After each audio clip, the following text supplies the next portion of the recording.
Daniël 6 vers 3 tot 4 sê, en oor hulle 3 ministers, van wie Daniël een was, aan wie die landvoogde rekenskap moes gee, sodat die koning nie sou skade ly nie. Vers 4 sê, toe het hierdie Daniël bo die ministers en die landvoogde uitgemunt, omdat 'n voortreffelike gees in hom was. Daarom was die koning van plan om hom oor die hele koninkryk aan te stel. Sien my vriend, die kwaliteit van my en jou karakter groei, na mate die hoeveelheid tyd wat ons spandeer in God se teenwoordigheid en in sy woord. Want jy sien, terwyl Daniël nie kon wag vir hierdie oomblikke saam met God nie, het ander hulle tyd gemors deur foute vind met hom. Maar hulle kon nie, want sy uiterlike lewe was 'n direkte refleksie van sy tyd wat hy spandeer het in God se teenwoordigheid. Dieselfde sal wees vir my en jou. As ek en jy streef na die lewe wat Christus beplan het vir my en jou, moet ons dieselfde doen. Tyd spandeer in God se woord en in sy teenwoordigheid.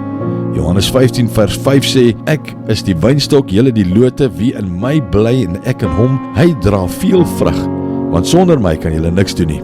Jy sien, as jou begeerte is om te groei in Christus se beeld, is die 2 belangrikste faktore sy teenwoordigheid en sy woord. Hoe meer invloed ons gaan toelaat in ons lewens, hoe groter gaan my en jou karakter wees. Abba Vader, baie dankie Here vir hierdie amazing woord vanmôre vir ons. Dankie Here vir Daniël wat vir ons 'n voorbeeld is. Here, en dankie vir daai gees van voortreffelikheid wat in hom was. En ons wil kom vra Here, en ons kom bid vanmôre vir daai selfde gees van voortreffelikheid. Here, dat ons alles wat ons sal doen tot eer en verheerliking van U naam en tot die beste van ons vermoë. Ons eer U, ons loof U en ons prys U in Jesus se naam. Amen.